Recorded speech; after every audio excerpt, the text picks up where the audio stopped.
श्रीमद् भागवत की परंपरा और उसका महामात्य। श्रीमद् भागवत श्रवण से श्रोताओं को भगवान की भागवत धाम की प्राप्ति। सूची कहते हैं कि उद्धव जी ने वहां एकत्र हुए सब लोगों को श्री कृष्ण कीर्तन में लगा देखकर सभी का सत्कार किया और राजा परीक्षित को हृदय से लगाकर कहा। उद्धव जी ने कहा, राजन तुम धन्य हो, एकमात्र कृष्ण चंद्र की भक्ति से ही पूर्ण हो, क्योंकि श्री कृष्ण संकीर्तन के महोत्सव में तुम्हारा हृदय इस प्रकार निमग्न हो रहा है। बड़े सौभाग्य की बात है कि श्री कृष्ण की पत्नियों के प्रति तुम्हारी भक्ति और ब्रज नाम पर तुम्हारा प्रेम है। तात तुम जो कुछ कर रहे हो सब तुम्हारे अनुरूप ही है। क्यों न हो, श्री कृष्ण ने ही तुम्हें शरीर और वैभव प्रदान किया है, अतः तुम्हारा उनके पड़पोत्र पर प्रेम होना स्वाभाविक ही है। इसमें तनिक भी संदेह नहीं कि समस्त द्वारका वासियों में यह लोग सबसे बढ़कर धन्य हैं और जिन्हें ब्रज में निवास करने के लिए भगवान श्री कृष्ण ने अर्जुन को आज्ञा दी थी। श्री कृष्ण का मन रूपी चंद्रमा राधा के मुख की प्रभा रूप चांदनी से युक्त हो और उनकी लीला भूमि वृंदावन को अपनी किरणों से सुशोभित करता हुआ यहाँ सदा प्रकाशमान रहता है। श्री कृष्ण चंद्र नृत्य परिपूर्ण है और प्राकृतिक चंद्रमा की भांति उसमें वृद्धि और क्षय रूप विकार नहीं होते और उनकी जो 16 कलाएं हैं उनसे सहस्त्रों चिन्मय किरणें निकलती रहती है और उनसे उनके सहस्त्रों भेद हो जाते हैं और इन सभी कलाओं से युक्त नित्य परिपूर्ण श्री कृष्ण चंद्र इस ब्रज भूमि में सदा ही विद्यमान रहते हैं और इस भूमि में और उनके स्वरूप में कुछ अंतर नहीं है। राजेंद्र परीक्षित, इस प्रकार विचार करने पर सभी ब्रजवासी भगवान के अंगों में स्थित हैं और शरणागतों का भय दूर करने वाले जो ये ब्रज है, इनका स्थान श्री कृष्ण के दाहिने चरण में है और इन अवतारों में भगवान श्री कृष्ण ने इन सब को अपनी योग माया से अभिभूत कर दिया है और उसी के प्रभाव से यह अपने स्वरूप को भूल गए हैं और इस कारण सदा सुखी रहते हैं और यह बात निसंदेह ऐसी ही है। श्री कृष्ण चंद्र का प्रकाश प्राप्त हुए बिना किसी को भी अपने स्वरूप का बोध नहीं हो सकता। जीवों के अंतकरण में जो श्री कृष्ण तत्व का प्रकाश है उस पर सदा माया का पर्दा पड़ा रहता है। 28वें द्वापर के अंत में जब भगवान श्री कृष्ण स्वयं ही सामने प्रकट होकर अपनी माया का पर्दा उठा लेते हैं उस समय जीवों को उनका प्रकाश प्राप्त होता है, किंतु अब वह समय भी बीत गया, इसीलिए उनके प्रकाश की प्राप्ति के लिए अब दूसरा उपाय बतलाया जा रहा है। सुनो, 28वें द्वापर के अतिरिक्त समय में यदि कोई कृष्ण तत्व का प्रकाश पाना चाहे तो उसे वह श्रीमद् भागवत से ही प्राप्त हो सकता है। भगवान के भक्त जब कभी श्री भागवत शास्त्र का कीर्तन और श्रवण करते हैं वहां उस समय भगवान श्री कृष्ण साक्षात रूप से विराजमान रहते हैं और जहां श्रीमद् भागवत के एक या आधे श्लोक का पाठ होता है वहां भी श्री कृष्ण अपनी प्रियतमा गोपियों के साथ विराजमान रहते हैं। और इस पवित्र भारतवर्ष में मनुष्य का जन्म पाकर भी जिन लोगों ने पाप के अधीन होकर श्रीमद् भागवत नहीं सुना उन्होंने मानो अपने ही कानों की हत्या कर ली है और जिन बड़भागियों ने प्रतिदिन श्रीमद् भागवत शास्त्र का सेवन किया उन्होंने अपने पिता माता पत्नी तीनों के ही कुल का भली भांति उद्धार कर दिया। श्रीमद् भागवत के 100 अध्याय और श्रवण से ब्राह्मणों को विद्या का प्रकाश और बोध प्राप्त होता है, क्षत्रिय लोग शत्रुओं पर विजय पाते हैं, वैश्यों को धन मिलता है तथा शूद्र स्वस्थ निरोगी बने रहते हैं। स्त्रियों तथा अतंजे आदि अन्य लोगों की भी इच्छा श्रीमद् भागवत से पूर्ण होती है। अंत कौन ऐसा भाग्यवान पुरुष है जो श्रीमद् भागवत का नृत्य ही सेवन न करेगा और अनेकों जन्मों तक साधना करते करते जब मनुष्य पूर्ण सिद्ध हो जाता है तब उसे श्रीमद् भागवत की प्राप्ति होती है और भागवत से भगवान का प्रकाश मिलता है और जिससे भगवत भक्ति उत्पन्न होती है। और पूर्व काल में सांख्यायन की कृपा से श्रीमद् भागवत बृहस्पति जी को मिला और बृहस्पति जी ने मुझे दिया और इसी से मैं श्री कृष्ण का प्रियतम सखा हो सका हूँ। परीक्षित, बृहस्पति जी ने मुझे एक आख्यायिका भी सुनाई थी और उसे तुम सुनो। इस आख्यायिका से श्रीमद् भागवत श्रवण के संप्रदाय क्रम भी जाना जाता है। बृहस्पति जी ने कहा था कि अपनी माया से पुरुष रूप धारण करने वाले भगवान श्री कृष्ण ने जब सृष्टि के लिए संकल्प किया तब उनके दिव्य विग्रह से 3 पुरुष प्रकट हुए और उनमें रजोगुण की प्रधानता से ब्रह्मा और सतगुण की प्रधानता से विष्णु और तमोगुण की प्रधानता से रुद्र प्रकट हुए और भगवान ने इन तीनों को कर्म से जगत की उत्पत्ति, पालन, संहार करने का अधिकार प्रदान किया। तब भगवान के नाभि कमल से उत्पन्न हुए ब्रह्मा जी ने उनसे अपना मनोभाव यूं प्रकट किया। ब्रह्मा जी ने कहा, परमात्मानंद, आप नार अर्थात जल में शयन करने के कारण नारायण नाम से प्रसिद्ध हैं और सबके आदि कारण होने से आदि पुरुष हैं और आपको नमस्कार है प्रभु। आपने मुझे सृष्टि क्रम में लगाया है और मगर मुझे भय है कि सृष्टि काल में अत्यंत पापात्मा रजोगुण आपके स्मृति में कहीं बाधा न डालने लग जाए। अतः कृपा करके ऐसी कोई बात बताइए जिससे आपकी याद बराबर बनी रहे।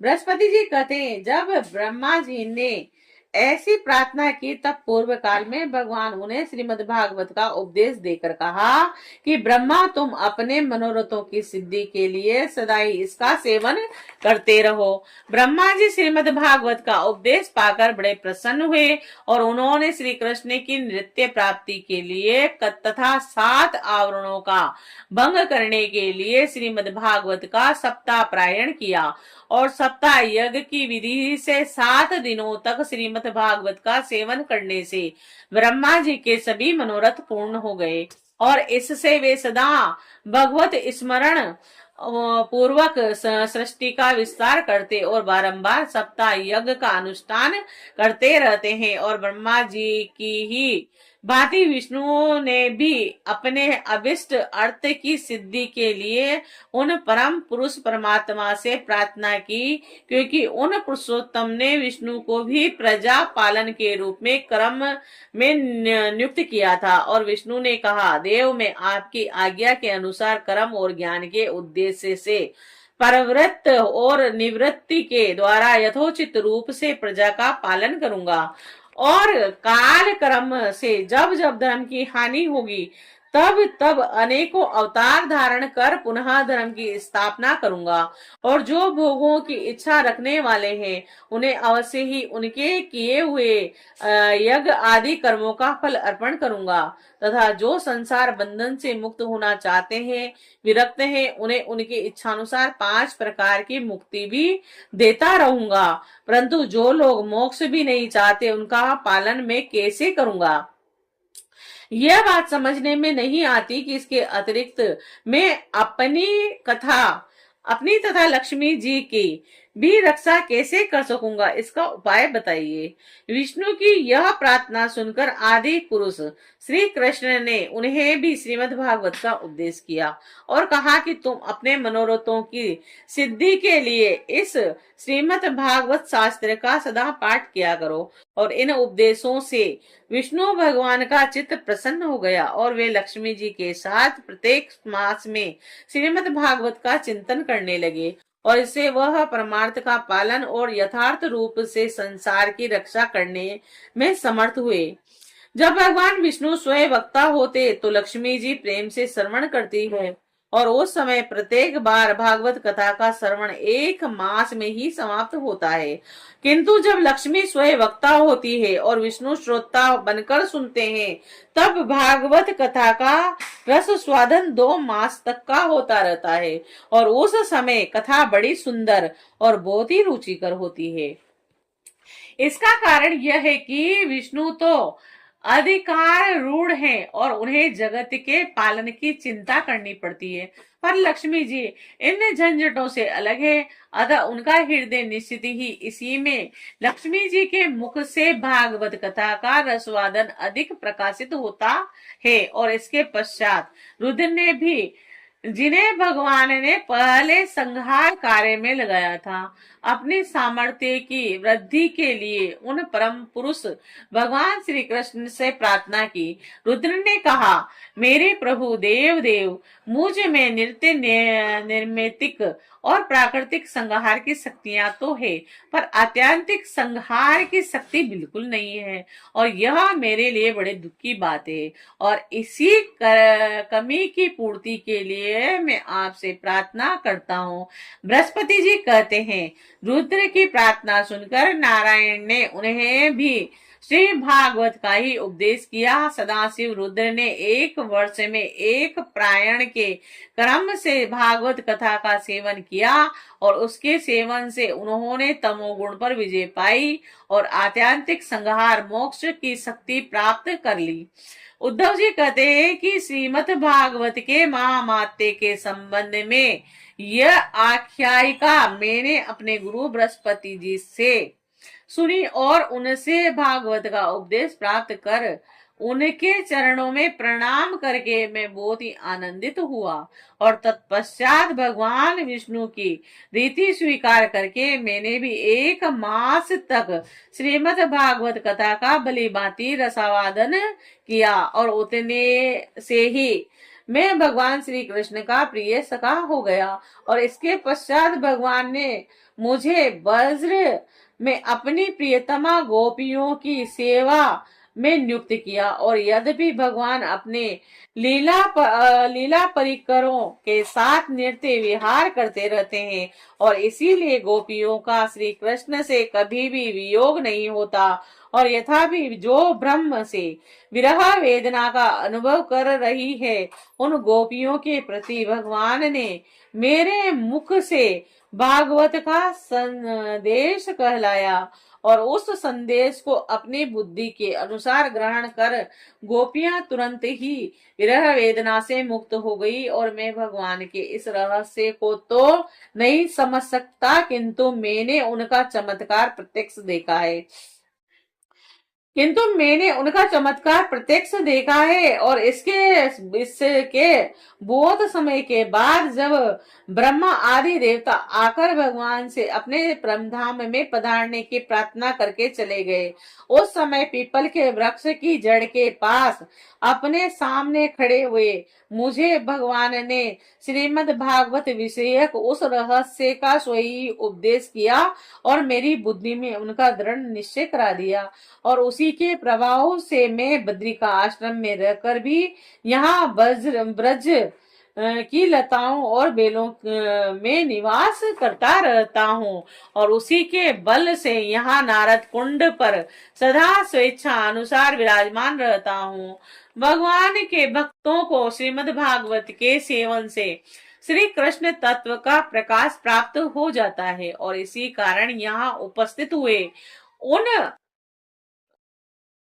इन सभी भक्तजनों के कार्य की सिद्धि के लिए मैं श्रीमद् भागवत का पाठ करूंगा, किंतु इस कार्य में तुम्हें ही सहायता करनी पड़ेगी। सूत जी कहते हैं, यह सुनकर राजा परीक्षित उद्धव जी को प्रणाम करके उनसे बोले। परीक्षित ने कहा, हरिदास उद्धव जी, आप निश्चित होकर श्रीमद् भागवत कथा का कीर्तन करें और इस कार्य में मुझे जिस प्रकार की सहायता करनी आवश्यक हो उसके लिए आज्ञा दे। सूत जी कहते हैं कि परीक्षित का यह वचन सुनकर उद्धव जी मन ही मन बहुत प्रसन्न हुए और बोले कि उद्धव जी ने कहा कि राजन, भगवान श्री कृष्ण ने जब से इस पृथ्वी तल का परित्याग कर दिया तब से यहाँ अत्यंत बलवान और कलयुग का प्रभुत्व हो गया है और जिस समय यह शुभ अनुष्ठान यहाँ आरंभ हो जाएगा, बलवान कलयुग अवश्य इसमें बहुत बड़ा विघ्न डालेगा। और इसीलिए तुम दिग्विजय के लिए जाओ और कलयुग को जीतकर अपने वश में करो, और इधर मैं तुम्हारी सहायता से वैष्णवी रीति का सहारा लेकर 1 महीने तक यहाँ श्रीमद् भागवत कथा का रसवादन कराऊंगा। और इस प्रकार भागवत कथा के रस का प्रसार करके इन सभी श्रोताओं को भगवान मधुसूदन के नृत्य गोलोक धाम में पहुंचाऊंगा। सूत जी कहते हैं कि उद्धव जी की बात सुनकर राजा परीक्षित पहले तो कलयुग पर विजय पाने के विचार से बड़े ही प्रसन्न हुए, परंतु पीछे यह सोच कर कि मुझे भागवत कथा के श्रवण से वंचित ही रहना पड़ेगा, चिंता से व्याकुल हो उठे। और उसी समय उन्होंने उद्धव जी से अपना अभिप्राय इस प्रकार प्रकट किया। राजा परीक्षित ने कहा, ए तात, आपकी आज्ञा के अनुसार तत्पर होकर मैं कलयुग को तो अवश्य ही अपने वश में करूंगा, मगर श्रीमद् भागवत की प्राप्ति मुझे कैसे होगी? और मैं भी आपके चरणों की शरण में आया हूँ, अतः मुझ पर भी आपको अनुग्रह करना चाहिए। सूत जी कहते हैं कि इसके वचन सुनकर उद्धव जी पुनः बोले। उद्धव जी ने कहा, राजन, तुम्हें तो किसी भी बात के लिए किसी प्रकार की चिंता नहीं करनी चाहिए, क्योंकि इस भागवत शास्त्र के प्रधान और अधिकारी तो तुम ही हो।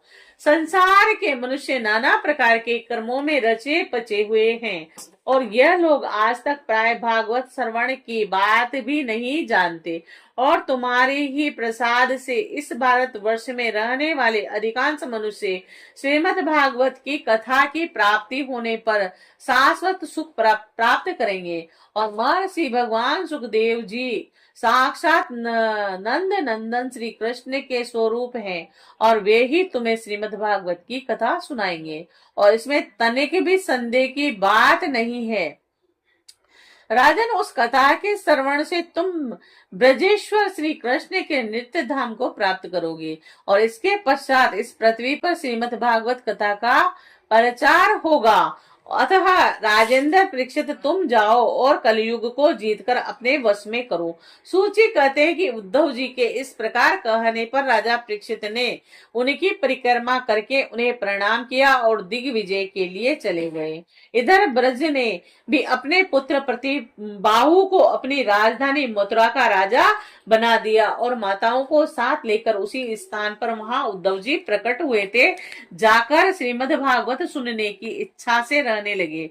और तदंतर उद्धव जी ने वृंदावन में गोवर्धन पर्वत के निकट 1 महीने तक श्रीमद् भागवत कथा के रस की धारा बहाई। उस समय रस का आस्वादन करते समय प्रेमी श्रोताओं की दृष्टि में सब और भगवान की सच्चिदानंद में लीला प्रकाशित हो गई, और सर्वत्र श्री कृष्ण चंद्र का साक्षात्कार होने लगा।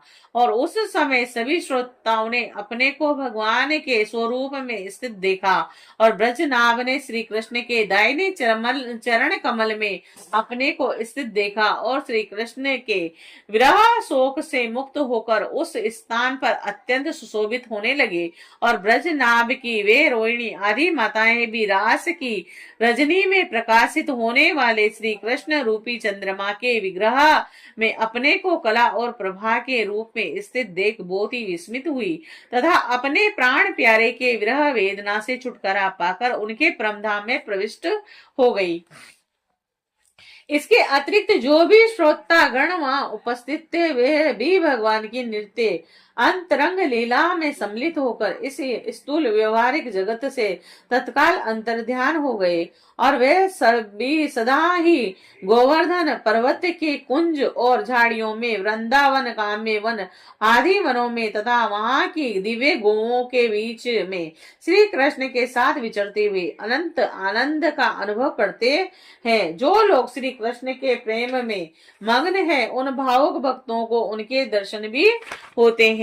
और सूत जी कहते हैं कि जो लोग इस भगवत प्राप्ति की कथा को सुनेंगे और कहेंगे, उन्हें भगवान मिल जाएंगे, और उनके दुख सदा के लिए अंत हो जाएंगे। जय श्री कृष्णा, जय श्री राम। श्रीमद् भागवत का स्वरूप प्रमाण, श्रोता वक्ता के लक्षण, श्रवण विधि और महामात्य। सोनक आदि ऋषियों ने कहा कि सूत जी, आपने हम लोगों को बहुत अच्छी बात बताई और आपकी आयु बढ़े, आप चिरंजीवी हो और चिर काल तक हमें इसी प्रकार उपदेश करते रहे।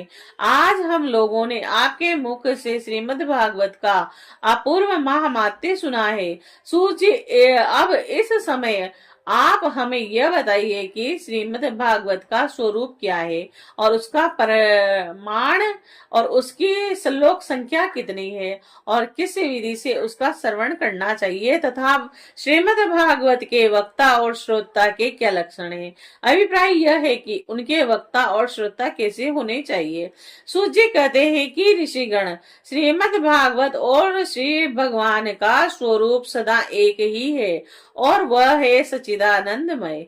भगवान श्री कृष्ण में जिनकी लगन लगी है, उन भावुक भक्तों की हृदय में जो भगवान की माधुर्य भाव को अव्यक्त करने वाला, उनके दिव्य माधुर्य रस का आस्वादन करने वाला सर्वोत्कृष्ट वचन है, उसे श्रीमद् भागवत समझो। और जो वाक्य ज्ञान, विज्ञान, भक्ति एवं इनके अंगभूत साधन चतुष्टय को प्रकाशित करने वाला है तथा जो मर्यादा का मर्दन करने में समर्थ है, उसे तुम श्रीमद् भागवत समझो। और श्री भागवत अनंत अक्षर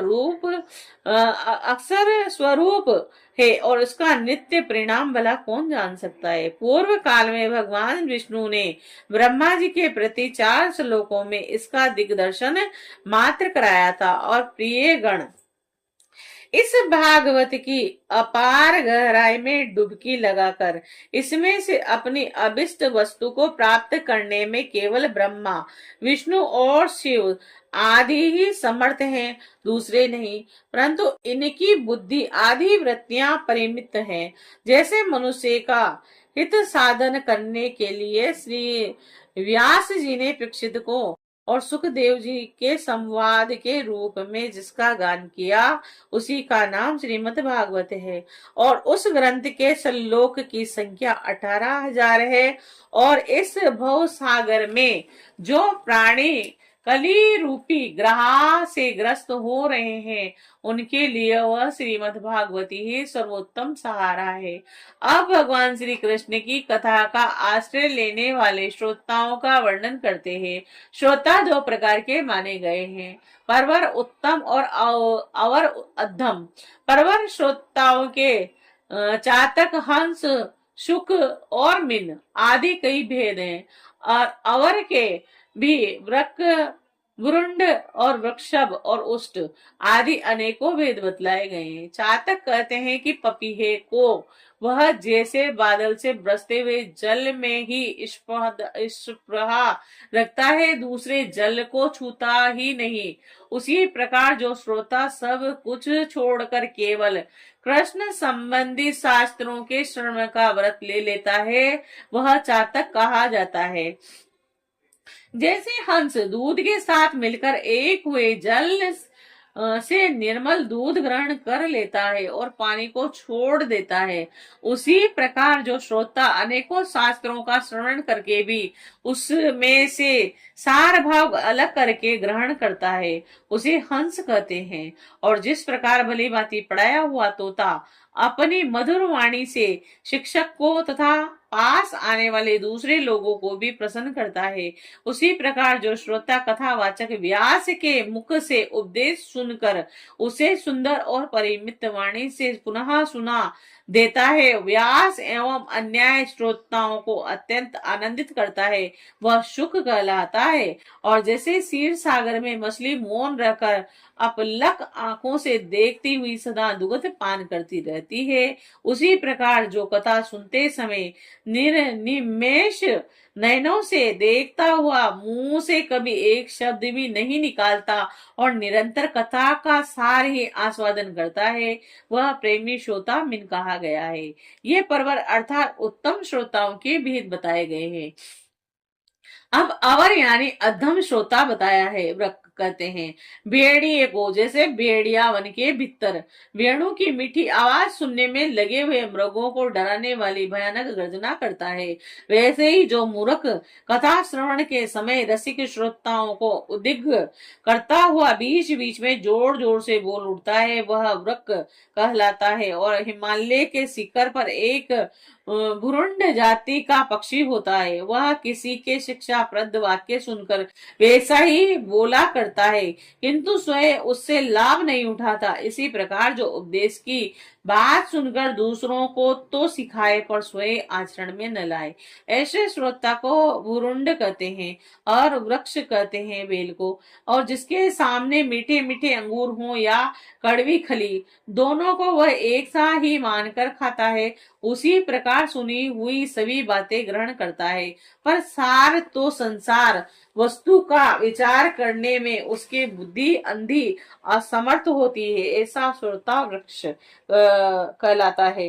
जिस प्रकार ऊंट माधुर्य गुण से युक्त आम को भी छोड़कर केवल नीम की पत्ती चबाता है, उसी प्रकार जो भगवान की मधुर कथाओं को छोड़कर उसके विपरीत संसार की बातों में रमता रहता है, उसे ऊंट कहते हैं। और ये कुछ तोड़े के भेद से यहाँ बताए गए, इनके अतिरिक्त भी पवर और दोनों प्रकार के श्रोताओं के भमर और गदहा आदि बहुत से भेद हैं, और इन सब भेदों को उन उन उन श्रोताओं के स्वाभाविक आचार और व्यवहार से परखना चाहिए।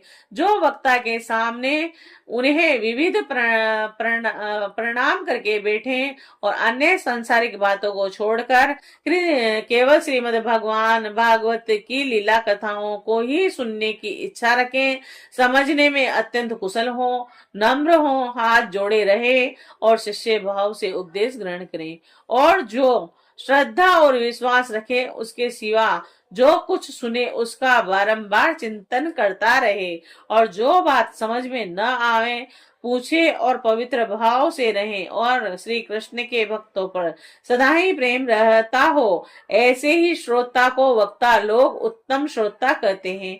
अब वक्ता के लक्षण बतलाइए। जिनका मन सदा भगवान में लगा रहे और जिसे किसी भी वस्तु की अपेक्षा न हो, जो सबका सुहृद और दीनों पर दया करने वाला हो, और तथा अनेकों युक्तियों से तत्व का बोध करा देने में चतुर हो, और उसी वक्ता का मुनि लोग भी सम्मान करते हैं। और प्रियवर गण अब मैं भारतवर्ष की भूमि पर श्रीमद् भागवत कथा का सेवन करने के लिए आवश्यक विधि है उसे बतलाता हूँ, आप सुने। इस विधि के पालन में श्रोता की सुख परंपरा का विस्तार होता है। श्रीमद् भागवत का सेवन 4 प्रकार का होता है, सात्विक, राजस, तामस और निर्गुण, जिसमें यज्ञ की भांति तैयारी की गई हो, बहुत सी पूजा सामग्रियों के कारण जो अत्यंत शोभा संपन्न दिखाई दे रहा हो, और बड़े ही परिश्रम से बोध उतावली के साथ साथ दिनों में ही जिनकी समाप्ति हो जाए, वह प्रसन्नता पूर्वक किया हुआ श्रीमद् भागवत का सेवन राजस है। 1 या 2 महीने में धीरे धीरे कथा के रस का आस्वादन करते हुए बिना परिश्रम के जो श्रवण होता है, वह पूर्ण आनंद को बढ़ाने वाला सात्विक है सेवन कहलाता है। और तामस सेवन वह है जो कभी भूल से छोड़ दिया जाए और याद आने पर फिर आरंभ कर दिया जाए। इस प्रकार 1 वर्ष तक आलस्य और श्रद्धा के साथ चलाया जाए, वह तामस सेवन भी न करने की अपेक्षा अच्छा और सुख ही देने वाला है। और जब वर्ष, महीना और दिनों के नियम का आग्रह छोड़कर सदा ही प्रेम और भक्ति के साथ श्रवण किया जाए, तब वह सेवन निर्गुण माना जाता है। राजा परीक्षित और सुखदेव के संवाद में जो भी भागवत का सेवन हुआ था, वह निर्गुण ही बताया गया है, और उसमें जो 7 दिनों की बात आती है वह राजा की आयु के बचे हुए दिनों की संख्या के अनुसार है और सप्ताह कदाह का नियम करने के लिए नहीं। और भारतवर्ष के अतिरिक्त अन्य स्थानों में भी त्रिगुण सात्विक राजस तामस अथवा निर्गुण सेवन अपनी रुचि के अनुसार करना चाहिए। और तात्पर्य ये कि जिस किसी प्रकार भी हो सके श्रीमद् भागवत का सेवन उसका श्रवण करना चाहिए। जो केवल श्री कृष्ण की लीलाओं के ही श्रवण कीर्तन और रसवादन के लिए ललायित रहते हैं और मोक्ष की इच्छा नहीं रखते उनका तो श्रीमद् भागवत ही धन है। तथा जो संसार के दुखों से बराबर अपनी मुक्ति चाहते हैं उनके लिए भी यही इस भव रोग की औषधि है। अतः इस कली काल में इसका प्रयत्न पूर्वक सेवन करना चाहिए। और इनके अतिरिक्त जो लोग विषयों में ही रमण करने वाले हैं, सांसारिक सुखों की ही जिन्हें सदा चाह रहती है और जिनके लिए भी अब इस कलयुग में सामर्थ्य धन विधि विधान का ज्ञान न होने के कारण कर्म मार्ग आदि मिलने वाली सिद्धि अत्यंत दुर्लभ हो गई है, ऐसी दशा में उन्हें भी सब प्रकार से सब भागवत कथा का ही सेवन करना चाहिए। यह श्रीमद् भागवत की कथा धन पुत्र स्त्री हाथी घोड़े आदि महान यश मकान और निष्कपट राज्य भी दे सकती है।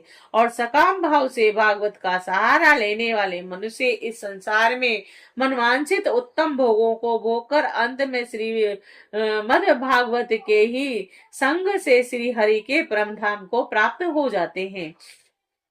जिनके यहाँ श्रीमद् भागवत की कथा वार्ता होती हो तथा जो लोग उस कथा के श्रवण में लगे रहते हो उनकी सेवा और सहायता अपने शरीर और धन से करनी चाहिए।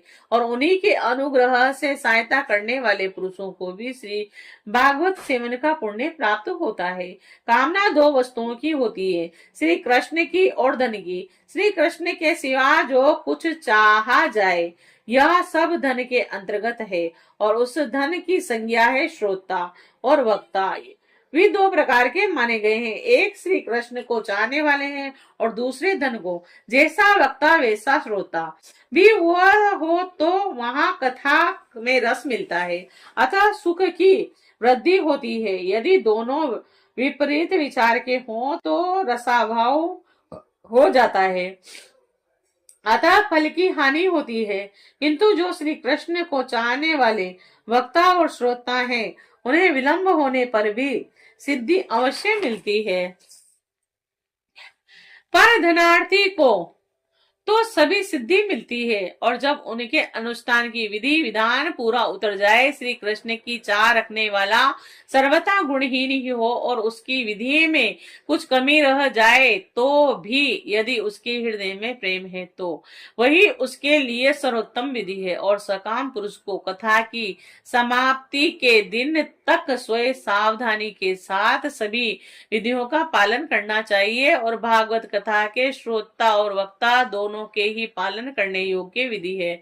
और प्रतिदिन प्रातः काल स्नान करके अपना नित्य क्रम पूरा कर ले, फिर भगवान का चरणामृत पीकर पूजा के सामने से श्रीमद् भागवत की पुस्तक और गुरुदेव व्यास का पूजन करें। इसके पश्चात अत्यंत प्रसन्न पूर्वक श्रीमद् भागवत की कथा स्वयं कहें अथवा सुने, दूध या खीर का मौन भोजन करें और नित्य ब्रह्मचार्य का पालन करें, भूमि पर शयन करें, क्रोध और लोभ आदि को त्याग दें, प्रतिदिन कथा में अंत में कीर्तन करें और कथा समाप्ति के दिन रात्रि जागरण करें। समाप्ति होने पर ब्राह्मणों को भोजन कराएं और उन्हें दक्षिणा दे संतुष्ट करें। कथावाचक गुरु को वस्त्र आभूषण आदि देकर गो अर्पण करें। और इस प्रकार विधि विधान पूर्ण करने पर मनुष्यों को स्त्री घर पुत्र राज्य और धन आदि जो जो उसे अभिष्ट होता है वह सब मनवांचित फल प्राप्त होता है। परंतु सकाम भाव बहुत बड़ी विडंबना है और यह श्री भागवत की कथा में शोभायमान नहीं है। श्री सुखदेव जी के मुख से कहा हुआ यह श्रीमद् भागवत शास्त्र तो कल युग में साक्षात श्री कृष्ण की प्राप्ति कराने वाला नित्य प्रेमानंद स्वरूप फल प्रदान करने वाला है। हरि ओम तत्त। जय श्री राधे, जय श्री कृष्ण।